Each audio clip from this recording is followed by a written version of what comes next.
1,5 millones de ñus avanzan como una marea viviente desde el Serengeti hasta el Masai Mara, abriendo surcos de pezuñas sobre la hierba nueva. Al mismo tiempo, 5 millones de cobos de orejas blancas cruzan las praderas entre Sudán del Sur y Etiopía, una migración colosal que late con el pulso de las lluvias. Desde el Chobe hasta las Salinas, unas 20.000 cebras de llanura completan un viaje de ida y vuelta de casi 1.000 kilómetros, fieles a rutas que la memoria de la especie ha trazado durante generaciones. Son las grandes caravanas de la sabana, odiseas célebres y travesías silenciosas que sostienen año tras año el latido eterno de la vida salvaje africana. Antes de comenzar, cuéntenos desde dónde nos acompañan. Cada mirada suma en la defensa de estos corredores migratorios. Es un privilegio estar conectados con ustedes. Sigamos ahora las sendas de la supervivencia. Con el primer toque de la lluvia, la tierra despierta y los elefantes abandonan las llanuras áridas en busca de agua antes de que sea demasiado tarde. Las cebras recorren cientos de kilómetros mientras los leones acechan los pasos estrechos. Tras ellas, las hienas manchadas siguen el rastro de los rezagados en su búsqueda desesperada de vida. Las gacelas de Thompson, siempre en alerta, se agrupan tras sus líderes, con el temor a los guepardos relámpagos de pura velocidad tensando cada músculo. Juntas, cruzan praderas abiertas, bosques claros y humedales, tejiendo un mapa dinámico donde cada pisada es un latido que mantiene el alma de África vibrante y eterna. ¿Alguna vez se ha preguntado a dónde van esos pajarillos que cantaban en su tejado en primavera cuando llega el verano abrasador? Durante siglos, esa pregunta desconcertó a la humanidad. En la antigüedad se pensó que ciertos pájaros de pecho rojizo se convertían. En la Europa medieval circulaban historias de gansos cariblancos que nacían de percebes pegados a la madera flotante, o de golondrinas que hibernaban enterradas en el barro del fondo de los ríos. Eran intentos de explicar con fábulas un fenómeno real, que hoy conocemos con claridad. Gracias a la observación moderna, telescopios, anillado científico, satélites y rastreo GPS, sabemos que la verdad es aún más extraordinaria. Diminutas criaturas cruzan océanos y continentes, recorren miles de kilómetros para alcanzar tierras más cálidas y ricas en alimento y asegurar así su reproducción y su supervivencia. A eso lo llamamos migración, un viaje de resistencia que se repite con las estaciones o a lo largo de los ciclos de vida. Para muchas especies, es un programa grabado por la evolución. Para otras, una decisión flexible que depende de su condición física, del clima y de la presión ecológica del momento. Sea por necesidad o por elección, todas comparten el mismo impulso: abandonar el hogar y buscar nuevos territorios cuando cambian las reglas del ambiente.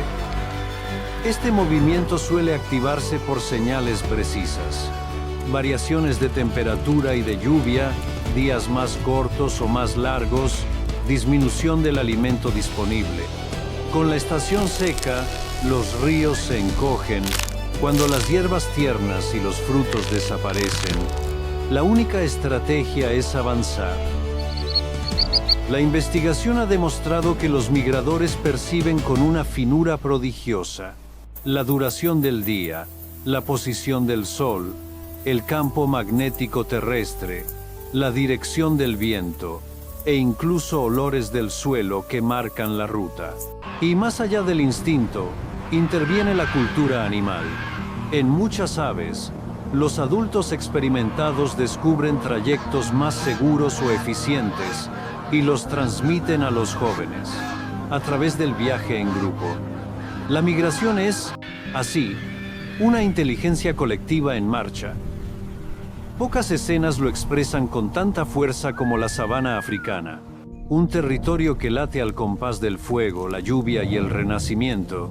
Allí, la vida se organiza en grandes desplazamientos estacionales que revelan, al mismo tiempo, la potencia y la fragilidad de la naturaleza.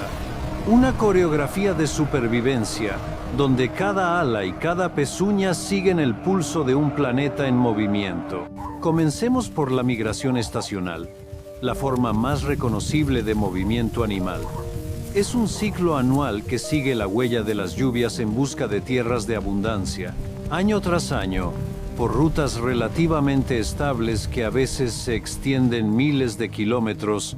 Las manadas se desplazan guiadas por señales del clima, la disponibilidad de agua y la explosión o el agotamiento del alimento.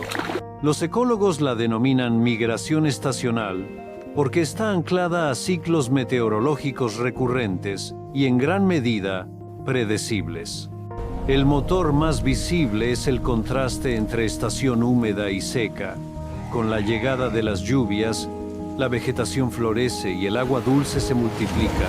Cuando cesan, las hierbas se agotan y los animales deben retirarse, a menudo regresando a los mismos territorios que dejaron meses atrás. Este vaivén está íntimamente ligado al crecimiento de las plantas y a la productividad del ecosistema.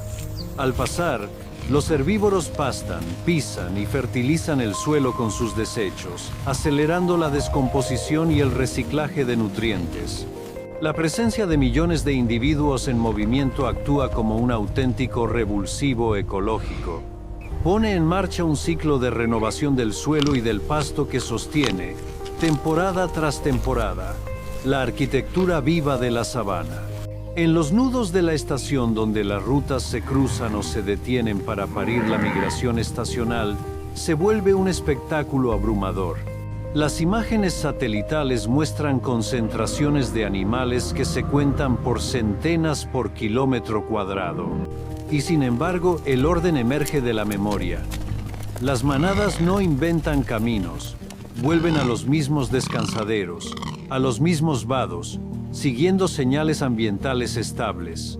El rastreo con GPS News ha revelado retornos milimétricos a puntos de parada a través de terrenos complejos, prueba de una memoria espacial prodigiosa y de una cartografía colectiva transmitida temporada tras temporada. Entre todas, la más célebre es la gran migración del Serengeti.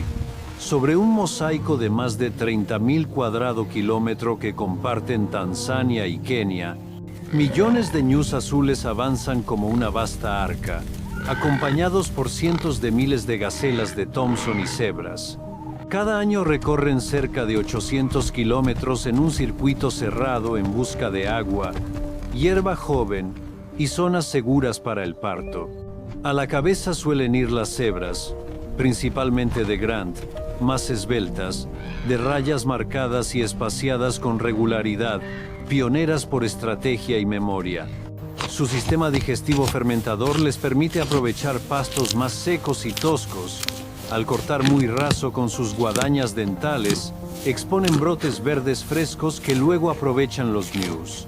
Esa cooperación silenciosa reduce la competencia y expande la mesa del ecosistema.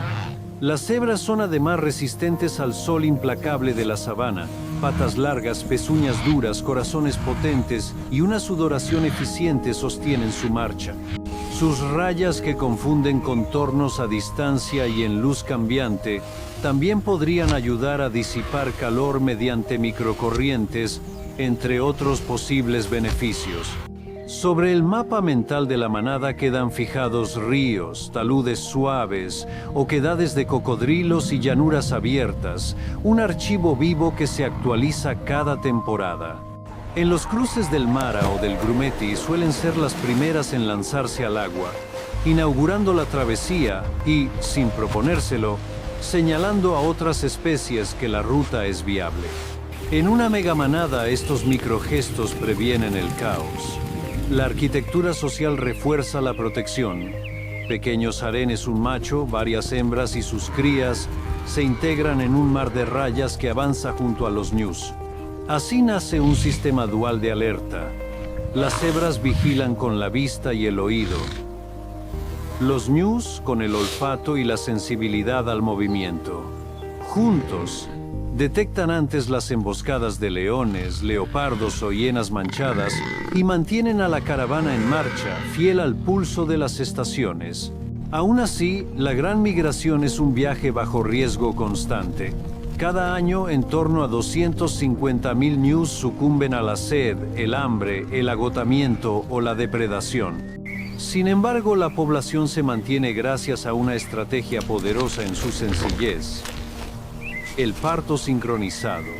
Entre enero y marzo, en las llanuras del sur del Serengeti, cerca de Ngorongoro, cuando brotan las hierbas cortas tras las lluvias, nacen cerca de 500.000 de crías en pocas semanas. Este pulso de nacimientos satura la capacidad de los depredadores. Los cazadores veloces no pueden con todos. Una cría recién llegada, aún con el pelaje húmedo y claro, abre sus grandes ojos negros y en minutos intenta ponerse en pie. Con las patas temblorosas, logra incorporarse y en apenas 15 minutos ya corre junto a su madre.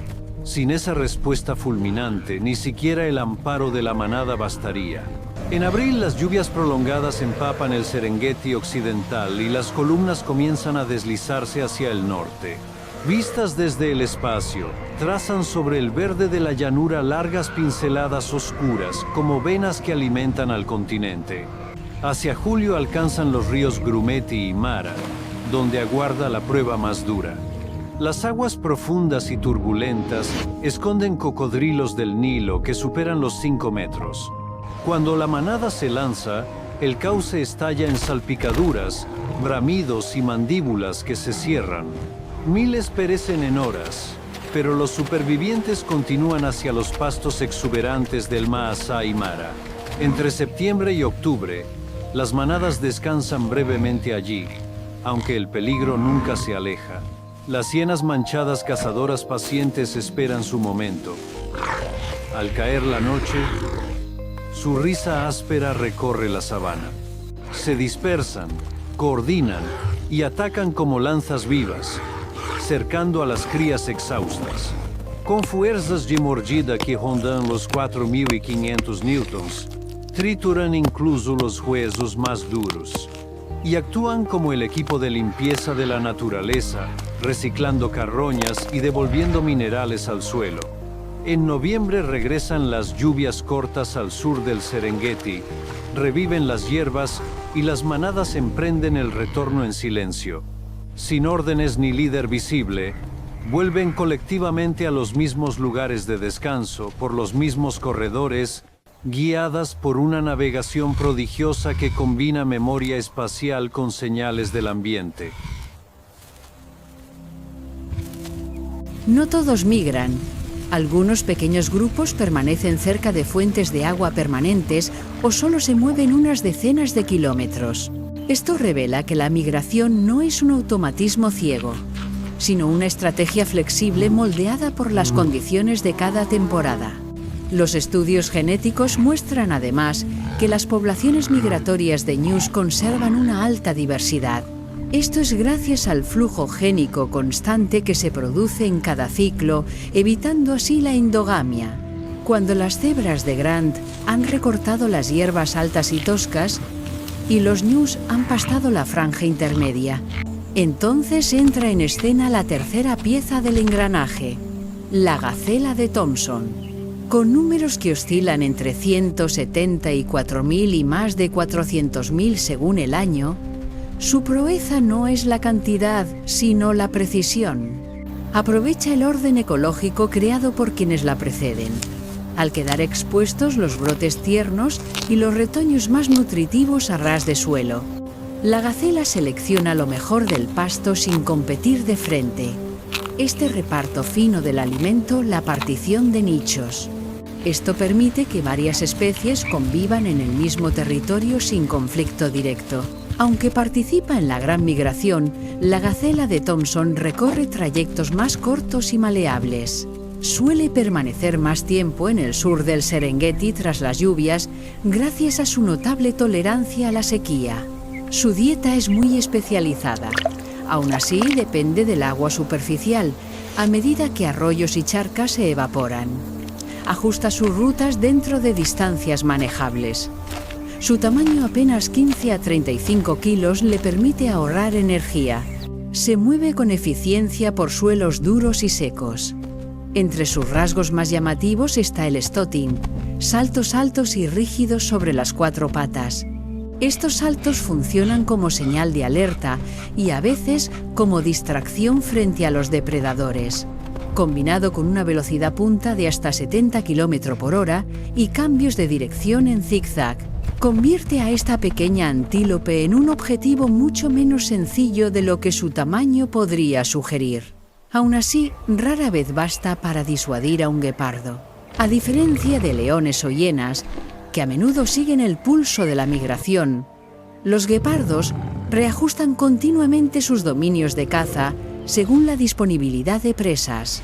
Cuando los ñus abarrotan el corredor occidental del Serengeti, pueden deslizarse hacia el sur para sorprender a los rezagados.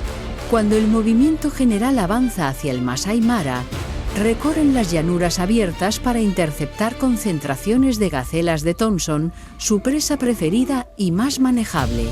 En estas llanuras doradas, la escena se decide en segundos. Entre las hierbas altas, un guepardo se aplana contra el suelo.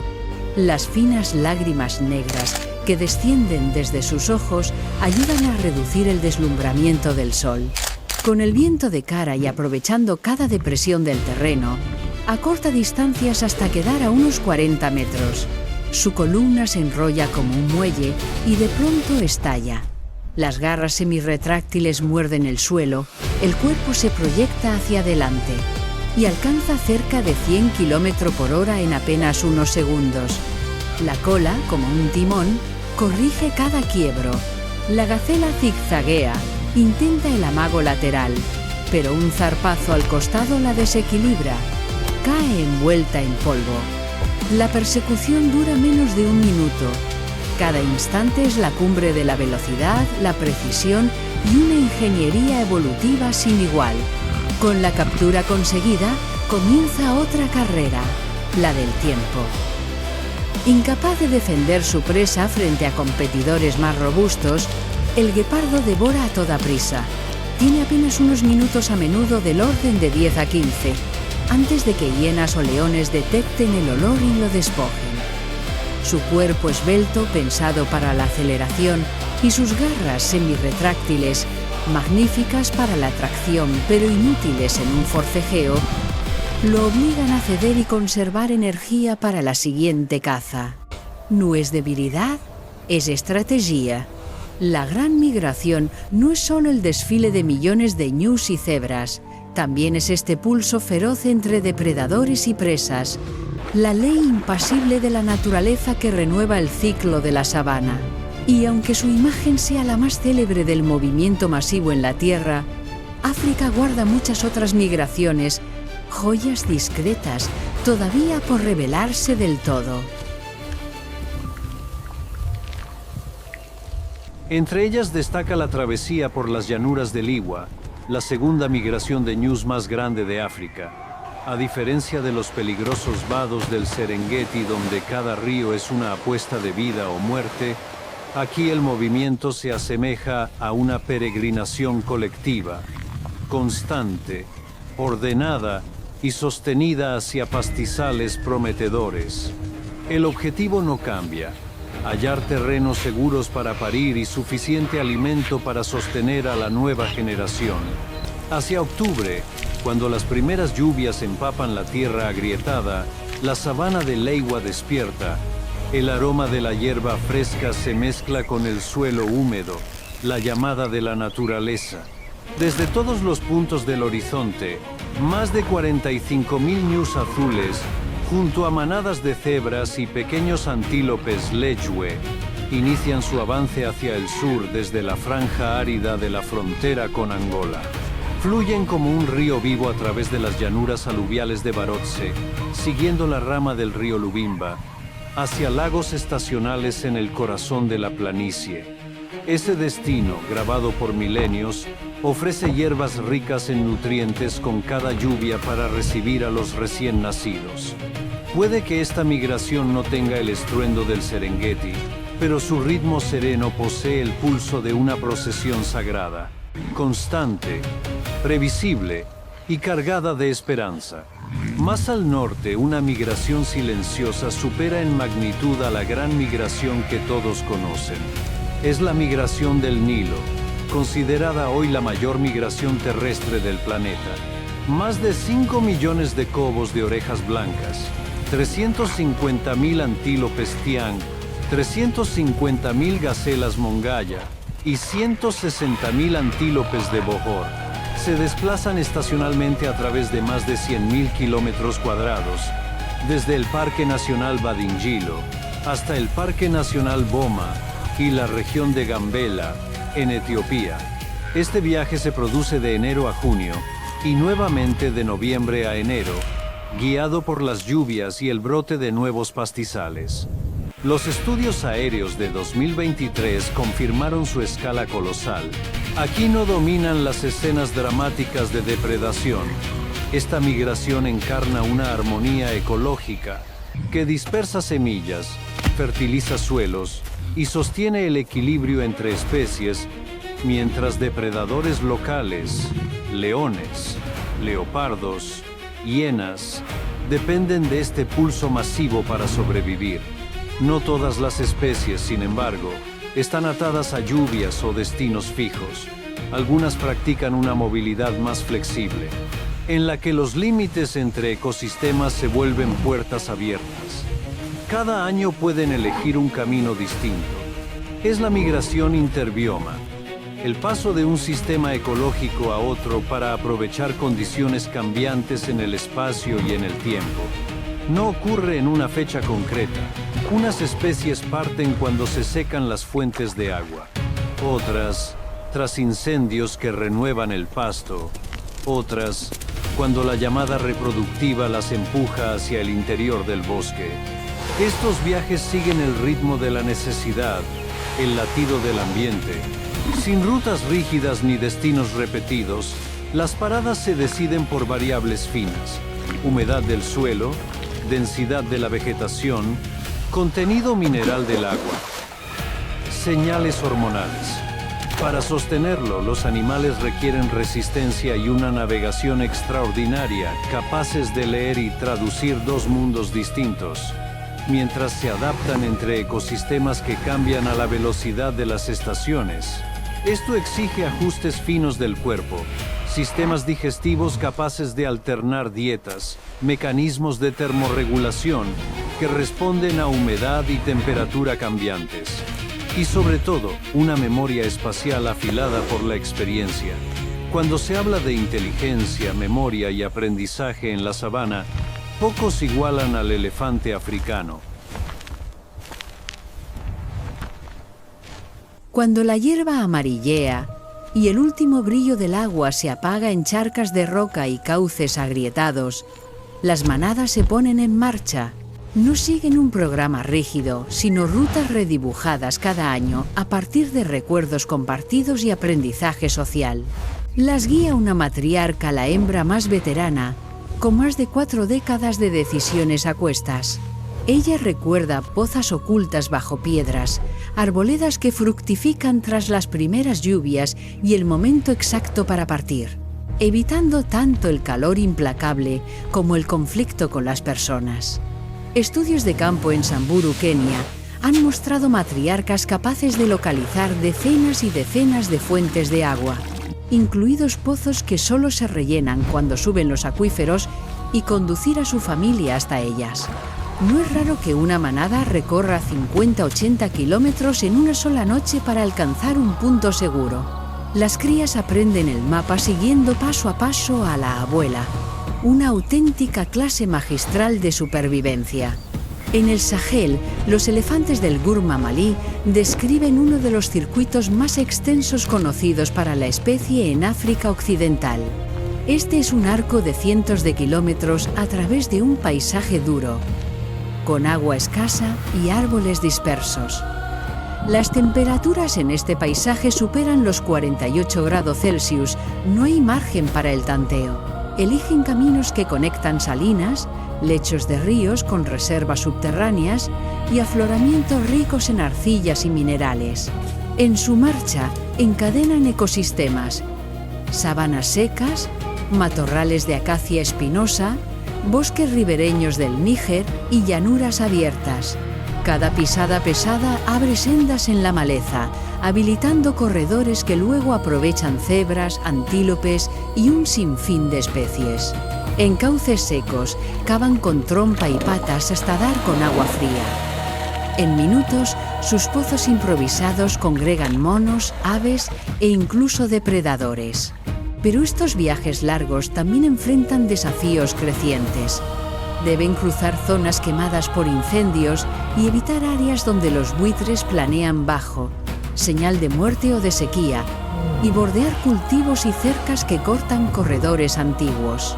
En cuencas como la del Zambezi, la deforestación y la fragmentación del hábitat presionan los pasos naturales, empujando a los elefantes a espacios confinados y multiplicando los conflictos con comunidades humanas. Desde entonces han ampliado su rango, resistido cambios climáticos, soportado la deforestación y, más recientemente, la presión humana.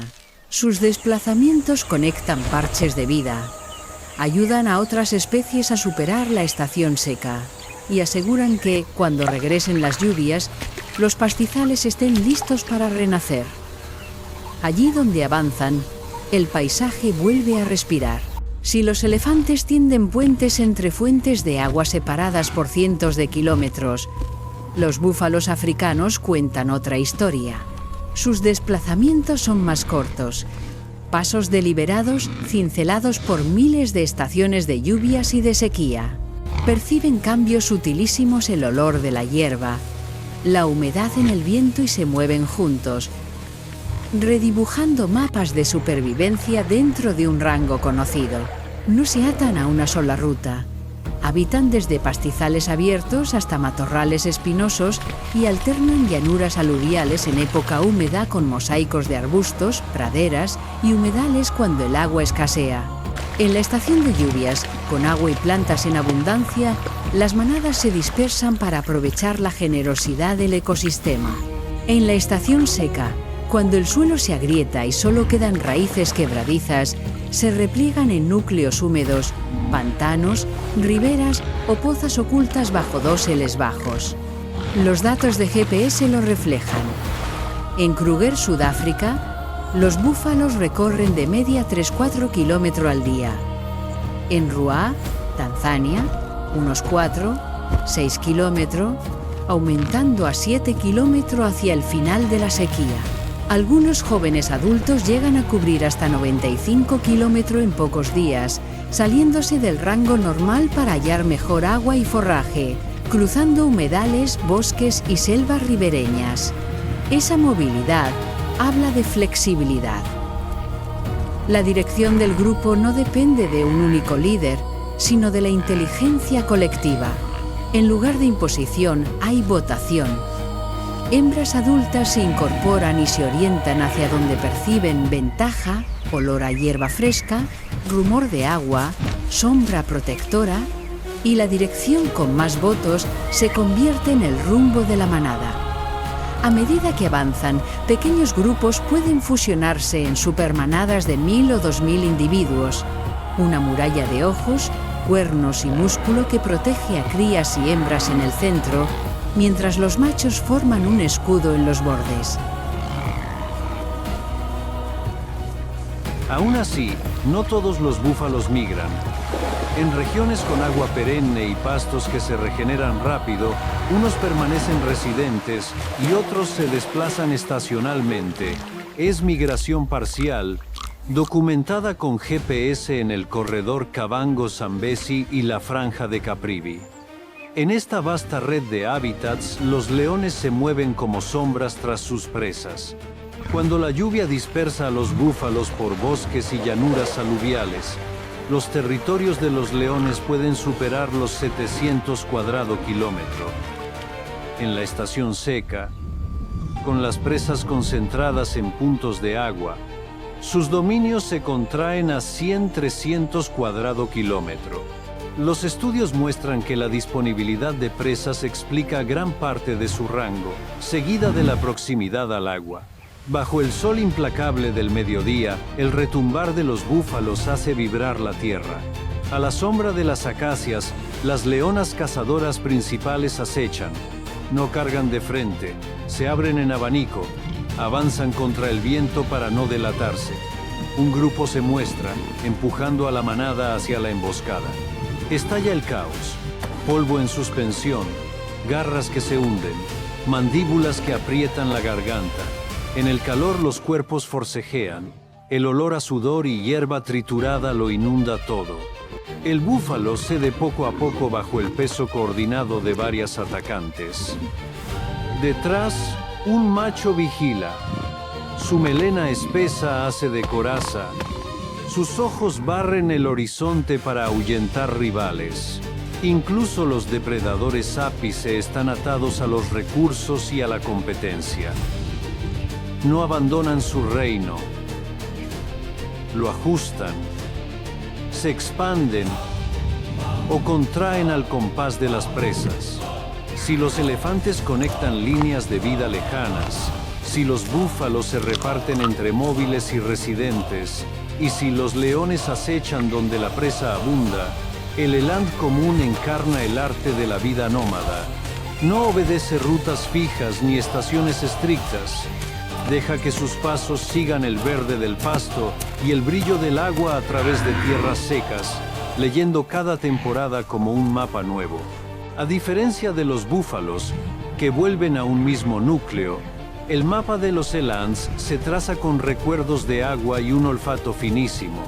Son los antílopes más grandes, cerca de 8 metros a la cruz, hasta media tonelada de peso, y cuernos en espiral como antiguas lanzas. Paradójicamente, también son de los más lentos entre los antílopes, rondan los 40 km/h, de modo que su ventaja no es la velocidad, sino la lectura del paisaje. No ocupan territorios fijos. Con las primeras lluvias, avanzan con rapidez hacia pastos ricos en nutrientes cruciales para hembras preñadas o lactantes. Y, cuando el verdor decae, parten de nuevo. Sus rutas pueden llevarlos por bosques abiertos, colinas graníticas o matorrales espinosos, donde hojas, vainas y cortezas aportan suficiente humedad como para sostenerlos sin agua directa. También muestran un marcado dimorfismo de movimiento. Los machos maduros tienden a permanecer en zonas más estables y de bajo riesgo, mientras que las hembras con crías actúan como exploradoras, alejándose más para encontrar mejores condiciones, sobre todo en la estación seca. Otra viajera incansable es la cigüeña marabú, pero su brújula sigue el rastro de la descomposición. Sin ceñirse a calendarios, se desplaza según el vaivén de alimento y agua. Como una exploradora capaz de leer señales silenciosas en las llanuras. Desde el África subsahariana su silueta aparece en todas partes. Las llanuras inundables de Kafue, el laberinto del Okavango, el árido norte keniano o el cráter Ngorongoro. Viste como un maestro de ceremonias fúnebres, plumas gris negruzcas que caen como una capa gastada, cabeza calva, cuello desnudo con venas violáceas, y una bolsa gular carmesí que cuelga como un signo de exclamación de la naturaleza. Cuando las aguas se retiran tras la estación lluviosa, peces, ranas e insectos emergen del barro y abren un festín de bajo esfuerzo. Pero si el terreno se endurece o una crecida interrumpe de golpe el pulso de los humedales, el marabú despega y puede cubrir cientos de kilómetros. Su destino puede ser un lago interior recién descubierto o un campo de carroñas tras un brote de enfermedad. Está hecho para la distancia. Envergadura de 6'2", 9 metros, huesos ligeros y dominio de las térmicas como un buitre, lo que le permite inspeccionar diariamente enormes superficies a bajo costo energético. Y posee una singularidad: no depende por completo del mundo silvestre. Cuando se secan las llanuras aluviales, los depredadores se marchan o las carroñas se descomponen demasiado rápido al sol, deriva hacia los bordes urbanos. Los grandes vertederos de Kampala, Nairobi o Lusaka le ofrecen una fuente constante de residuos orgánicos con escasa competencia. Un recordatorio de que, en África, la vida se adapta y encuentra rutas allí donde el paisaje natural o humano abre una oportunidad. Entre las cigüeñas africanas, ninguna alterna con tanta soltura entre lo salvaje y lo urbano como el marabú, carroñero de la sabana y a la vez, equipo de saneamiento de la metrópolis. El flamenco menor representa el extremo opuesto, esbelto, de un rosa radiante. Baila sobre láminas de agua en lagos salobres pálidos, calcinados hasta formar costras de sal. El flamenco menor, el más numeroso del planeta, emprende viajes misteriosos con un fin muy preciso: seguir la proliferación de cianobacterias, spirulina, su alimento casi exclusivo. Se estima una población adulta de entre 2 y 2 millones, concentrada sobre todo en el África oriental y meridional, con colonias de cría en Bogoría, Natron, Nakuru, Etosha Pan y Magadi Gadi. Selecciona lagos de soda de alcalinidad extrema, pH 9, 5, aguas hostiles para la mayoría de la vida, pero un paraíso para la espirulina. Cuando ésta disminuye por cambios de lluvia, salinidad o pH, la bandada despega casi al unísono, como un campo de flores rosadas en vuelo, para buscar otro lago prometedor. Son desplazamientos nocturnos, de decenas a cientos de kilómetros, que ahorran energía y evitan miradas de depredadores. Desde altura, leen el color del agua. Parches turquesa y esmeralda sobre fondos gris-marrón delatan la floración microbiana. No necesitan olfato. Navegan por vista y memoria, superponiendo recuerdos de temporadas pasadas en un mapa colectivo. A veces basta un pequeño grupo que aterriza y filtra con su pico curvado para invitar a toda la bandada. En las orillas tranquilas, el viento amontona algas en cintas gruesas y el lago se cubre de espirales rosadas, la memoria convertida en banquete. No todas las migraciones africanas levantan nubes de polvo ni hacen temblar la tierra con pezuñas. A través de pastizales, zonas semiáridas y humedales estacionales, existen movimientos discretos difusos, a veces parciales, poco sincronizados y silenciosos. El aliento oculto de los ecosistemas. Suelen cubrir apenas unas decenas de kilómetros, a menudo nocturnos, entre hierbas altas, bosques dispersos o charcas temporales. Participan springboks, ciertas poblaciones de antílopes acuáticos en llanuras de inundación, y un sinfín de aves de pastizal o acuáticas que se desplazan localmente. Su rasgo común es responder a microhábitats, un parche de hierba tierna tras la lluvia, una depresión que retiene humedad, una llanura aluvial efímera cargada de alimento. Sin rutas claras y con pocos individuos marcados, su escala es esquiva y la falta de datos hace que a menudo queden fuera de la planificación de conservación. Vulnerables a carreteras, cercas y expansión urbana. El springbok es emblemático, con unos 5 millones de individuos, especialmente en Etosha, Kagalagadi y reservas comunitarias de Namibia, se desplaza en circuitos regionales, más que en autopistas continentales, lo justo para esquivar el calor extremo y alcanzar pastos frescos. Su rango se extiende por el sur de África, desde Sudáfrica y Namibia hasta áreas áridas de Botsuana, donde semidesiertos, pastizales secos y sabanas espinosas forman un tablero de adaptación. En tierras donde temperatura y humedad cambian sin descanso, el Springbok no obedece un calendario, se mueve al ritmo errático de la ecología, tan fluido como los paisajes que lo modelan. La historia recuerda el trekboke del siglo XIX, mareas de cientos de miles de Springboks, derramándose sobre tierras áridas tras las lluvias, tan densas que el polvo quedaba suspendido durante horas. Hoy, aquella visión majestuosa casi ha desaparecido.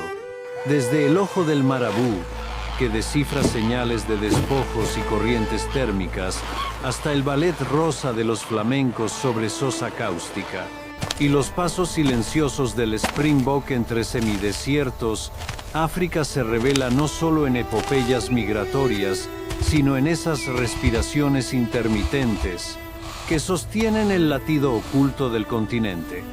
Reconocer y proteger estos movimientos pequeños es asegurar que ese pulso siga vivo. Cercas, expansión agrícola e infraestructuras modernas han fracturado antiguos corredores, partiendo grandes manadas en grupos menores. Hoy, muchos desplazamientos ocurren a escalas medias o cortas, a veces apenas unos kilómetros, y pasan fácilmente desapercibidos. Los Springboks no migran siempre, pero cuando las condiciones los activan, el viejo programa se despierta. Se mueven en silencio dentro de sus zonas ecológicas, en un estilo semicolectivo y sin calendario fijo. Esa plasticidad ahorra energía, reduce riesgos y les permite encajar en el duro clima semidesértico del sur de África. Con una dieta mixta, pastoreo y ramoneo de brotes tiernos, responden con rapidez a cambios sutiles del entorno. En años de lluvias intensas o de sequía prolongada, se han registrado desplazamientos de cientos de kilómetros en busca de brotes verdes tras las tormentas. Gracias a su capacidad de extraer humedad de las plantas y soportar largos periodos sin beber, sobreviven donde otras especies deben retirarse. Una llanura quemada puede convertirse en destino pocas semanas después si regresan las lluvias, y las manadas cercanas se desplazan sin ruido. Donde hay presas, acechan los depredadores. En el Kagalagadi, cerca de un pozo de agua, una hembra de leopardo permanece inmóvil midiendo a un Springbok. Avanza pegada al suelo usando las hondonadas como cobertura. Solo cuando el antílope flaquea, estalla. Un salto limpio, directo a la garganta. El leopardo reina en su propio nicho. Caza solitaria y una adaptabilidad sobresaliente, a diferencia de leones o guepardos. Su huella va de las selvas del África Central al Serengeti abierto, de las laderas frescas de Etiopía hasta los bordes de ciudades en expansión. Cambia de estrategia según el escenario. Hoy antílopes, mañana puercoespines. Acecho entre pastos o emboscada desde un árbol. Dieta variada, pequeños antílopes, monos, aves, roedores y camuflaje excelente le permiten ser casi invisible hasta el ataque. Los adultos pesan, en general, 30-72 kilogramos los machos y 20-70 kilogramos las hembras. Su fuerza no depende del tamaño, sino de la tracción y la elasticidad muscular. Pueden izar presas triplicando su propio peso a más de 5 metros de altura. Cada árbol se convierte en una despensa, a salvo de hienas manchadas o leones oportunistas. Más que instinto, es una estrategia pulida durante millones de años. Fósiles del África Oriental sitúan a los ancestros de Panthera pardus cerca de los 2 millones de años atrás. Fósiles del África Oriental sitúan a los ancestros de Panthera pardus cerca de los 2 millones de años atrás. Hoy siguen ampliamente distribuidos en el África subsahariana de Senegal a Etiopía, de Sudáfrica a los límites del desierto. La población continental se ha estimado en cientos de miles de individuos. En África Occidental y el Sahel su rango se contrae. Y en Sudáfrica se calculan entre 1.600 y menos de 7.000 adultos, con descensos fuera de áreas protegidas. Ecológicamente, son depredadores clave. Regulan poblaciones de pequeños antílopes, primates y roedores, salvaguardando vegetación y estructura del hábitat. Su dominio es silencioso. Su supervivencia, una alianza de sigilo, emboscada y adaptación.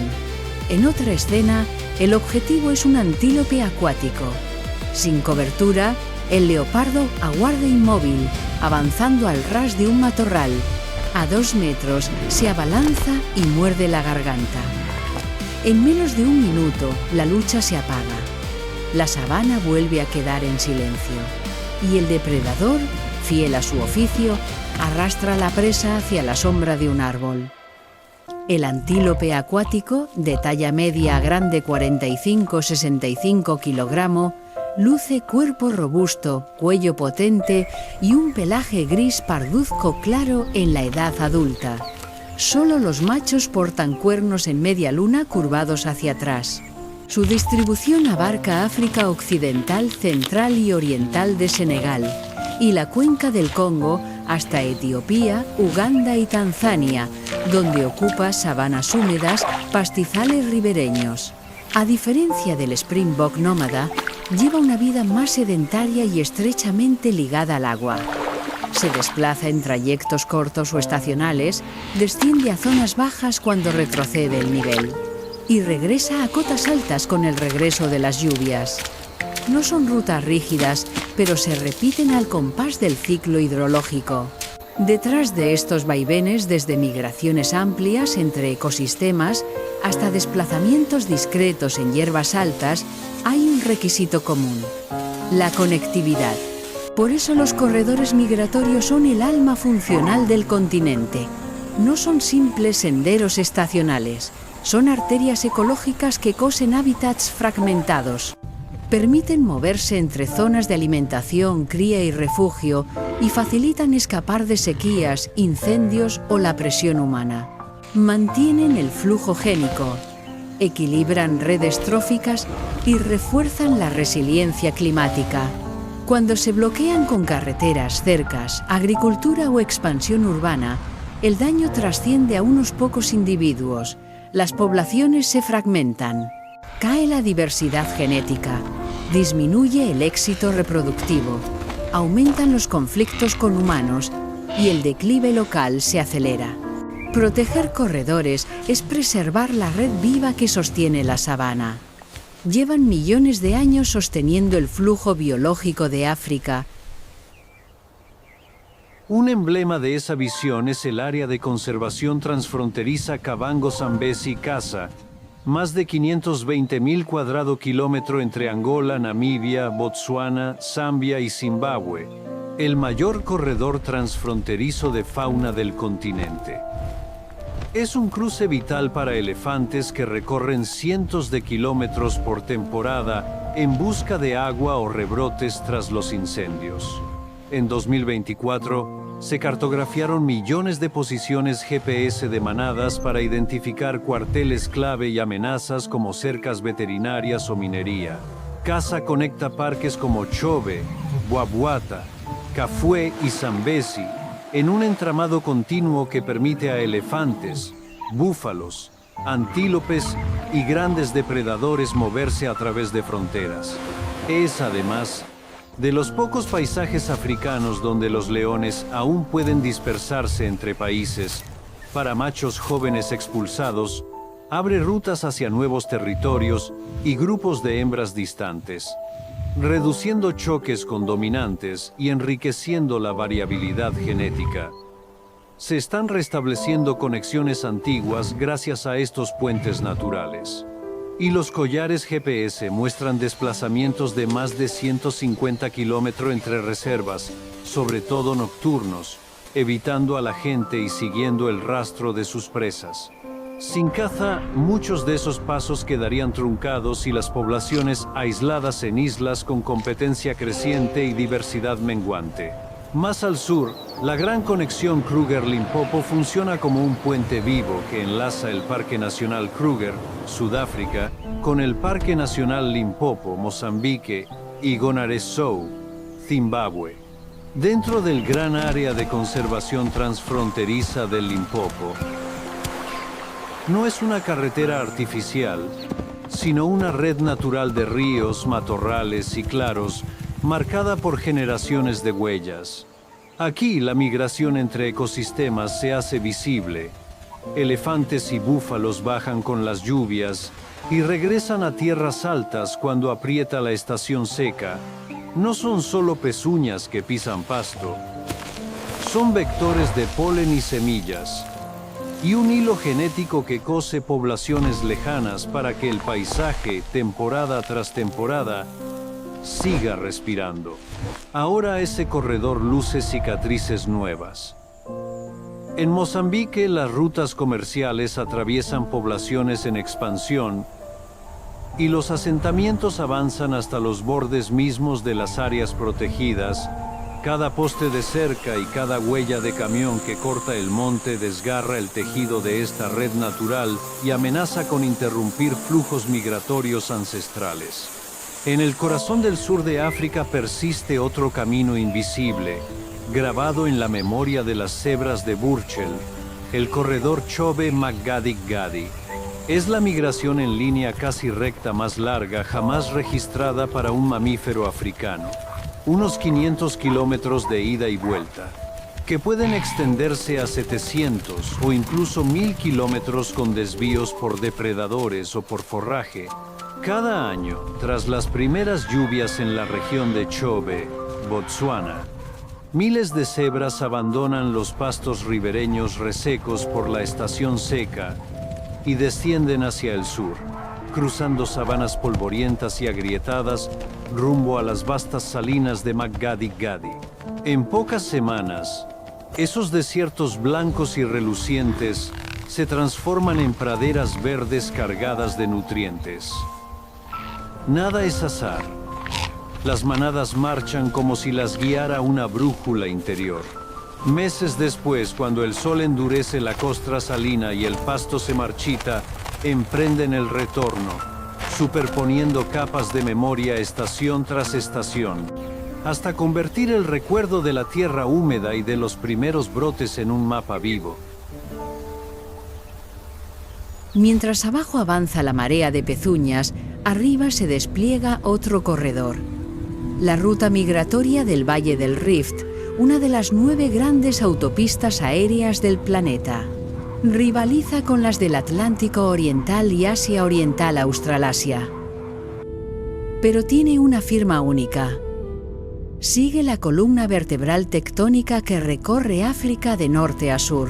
Desde Escandinavia y Europa Oriental, las aves descienden por Egipto, Sudán, Etiopía, Kenia y Tanzania, camino del sur del continente. En su viaje conectan ecosistemas cruciales, el azul profundo del lago Turkana, la alcalinidad rosada del lago Natrón, los humedales bajos de Manyara y las sabanas interminables del Serengeti y el Maasai Mara. En lugar de desafiar el Mediterráneo o el Sahara, bordean el Rift, encadenando térmicas, agua dulce y zonas de alimento.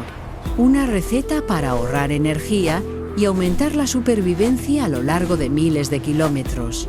Esta arteria favorece a planeadores por excelencia milanos, águilas, cigüeñas, grullas, pelícanos, especies que dependen del aire ascendente, más que del batido constante de alas. Cada año, más de 2 millones de individuos la utilizan. En los picos migratorios, el cielo del Rift se enciende con alas blancas y negras. Las cigüeñas blancas abandonan los trigos europeos al declinar el verano y vuelan miles de kilómetros con envergaduras superiores a 2 metros que las elevan casi sin esfuerzo. Algunas alcanzan más de 3.000 metros sobre los cielos de Sudán. Para 2024, su población mundial se estimaba en 740.000 individuos maduros, más de un 40% por encima de mediados de los 90. Solo en el corredor oriental del Rift, hasta 530.000 convierten el cielo, de Escandinavia al sur de África, en un río inacabable de alas. Y cuando las cigüeñas se funden con el horizonte, llegan los rezagados ilustres, las águilas esteparias. Criadas en Kazajistán, el sur de Rusia y Mongolia, se suman al flujo más tarde que muchas rapaces. Cuando caen los roedores, giran hacia el sur, siguen el Nilo, cruzan Bab el Mandeb y se suman a la corriente del Rift. En Arabia Saudí y Omán se congregan en vertederos y se alimentan de residuos humanos. Abundancia con costos letales de electrocución, envenenamiento y trampas ecológicas. Es una estrategia de ahorro extremo de energía, vital para travesías tan largas. Pero su población global se ha contraído hasta 50.000-75.000 individuos maduros y hoy figura en peligro de extinción. Líneas eléctricas, turbinas eólicas, contaminación y caza estrechan su pasillo aéreo. En Arabia Saudí y Omán se congregan en vertederos y se alimentan de residuos humanos. Abundancia con costos letales de electrocución, envenenamiento y trampas ecológicas. Los datos satelitales revelan otro contraste. Los juveniles se desvían con facilidad y dependen más de vientos favorables. Los adultos, en cambio, trazan rutas más estables y eligen mejor las térmicas para compensar vientos cruzados o ascensos débiles. Es la huella de una habilidad perfeccionada a lo largo de muchas migraciones, pero también un recordatorio de que cuanto más cerca del suelo, mayores son los riesgos. Proteger estos corredores aéreos nunca fue tan urgente, no solo para asegurar el éxito de una temporada, sino para salvaguardar el futuro de un águila al borde del declive, y con ella, la continuidad de un cielo migratorio que mantiene unida a África. Cuando el verano se apaga sobre el Mediterráneo, vientos secos y cálidos soplan de tierra hacia el mar. Para el alimuche común, el buitre más pequeño de Europa es la señal del gran viaje. Desde los acantilados de España, las sierras balcánicas y los valles de Grecia alzan el vuelo. Plumaje blanco que destella contra alas negras, rostro desnudo de tonos dorados y una mirada fija hacia el sur. Abandonan sus territorios de cría no solo para esquivar el frío, sino para seguir la promesa de alimento en lo profundo de África. Su ruta se encadena a la gran autopista aérea del Valle del Rift. Tras cruzar el Bósforo, dejan Europa atrás y se internan en Oriente Medio. A lo largo del Nilo, aprovechan columnas de aire caliente como ascensores invisibles, planeando decenas de kilómetros con apenas un batir de alas. Bajo ellos, las orillas verdes se diluyen en océanos de arena. En Bab el Mandeb, donde el Mar Rojo se afila hacia el Índico, inclinan las alas y se deslizan hacia los cielos subsaharianos, un cruce de caminos de la naturaleza. Al oeste se tienden las praderas de Sudán. Al sur, Etiopía, Kenia y Tanzania despiertan con las lluvias. Allí encuentran sustento en carroñas dejadas por leones e hienas, y también en los nuevos vertederos de las ciudades que crecen. Algunos vuelan más lejos, hasta las tierras secas de Namibia y Botsuana, obligados por la estación dura a cubrir cientos de kilómetros diarios. El viaje no está exento de amenazas. A lo largo del Rift, posaderos y puntos de descanso pueden ser refugio o trampa. Muchos alimoches y otras rapaces mueren electrocutados en tendidos sin aislar. Para mitigarlo, equipos de conservación en África Oriental y Oriente Medio marcan aves con GPS, señalan zonas calientes y coordinan con autoridades locales para limitar turbinas eólicas en horas pico de migración. Cada travesía dura varias semanas, entre 200 y 400 kilómetros al día, más de 4.000 en total. Y cuando regresa la primavera, vuelan con los vientos hacia el norte, de vuelta a los mismos cortados que un día los vieron nacer. La sabana africana funciona como un organismo vivo. Ñus, cebras y elefantes son su torrente sanguíneo, los corredores migratorios, las arterias que mantienen con vida cada célula del ecosistema. Cada año, 1,5 millones de ñus, junto con cientos de miles de cebras y gacelas de Thompson, parten del Serengeti hacia el Masai Mara siguiendo las lluvias. Podan el pasto, fertilizan el suelo con estiércol rico en nutrientes, disparan ciclos de rebrote y mueven carbono y materia orgánica a lo largo de cientos de kilómetros. Cada manada no solo devuelve vida a la tierra y a los ríos, también sostiene economías locales y una industria turística millonaria. En el plano genético, la migración mantiene conectadas poblaciones, preserva diversidad y refuerza la capacidad de adaptarse al clima cambiante. Pero ese pulso empieza a quebrarse. Cercas privadas se extienden por el Mara y seccionan rutas ancestrales. El corredor Katabi-Mahale, en Tanzania, ha perdido buena parte de su cobertura natural, empujando a los elefantes hacia aldeas y agravando el conflicto con las personas. El clima trastoca el calendario de lluvias y sequías, retrasando o desviando migraciones. Incluso en caza, donde en 2022 vagaron más de 227.000 elefantes, se observan descensos locales. La presión turística en vados famosos como el Mara acorrala a las manadas, provoca estampidas y aumenta pérdidas. La respuesta pasa por restaurar la conectividad, retirar cercas sin cuellos de botella, ordenar el uso del suelo con consenso comunitario y beneficios compartidos, y gestionar el turismo dentro de límites ecológicos, menos vehículos, menos ruido, cruces más tranquilos. A la vez, integrar censos de fauna, monitoreo hidrológico y pronósticos climáticos en la planificación permite reaccionar mejor ante sequías e inundaciones repentinas. Porque mientras las arterias del continente sigan abiertas, el gran cuerpo de la sabana seguirá latiendo. Pero los corredores migratorios no se sostienen solo con el trabajo de las organizaciones. Cada persona cuenta.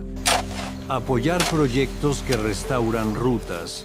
Elegir ecoturismo que respete los límites naturales.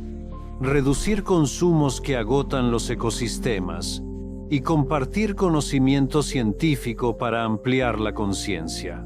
Proteger los caminos de cebras, elefantes y demás viajeros de la sabana es proteger nuestra propia vida.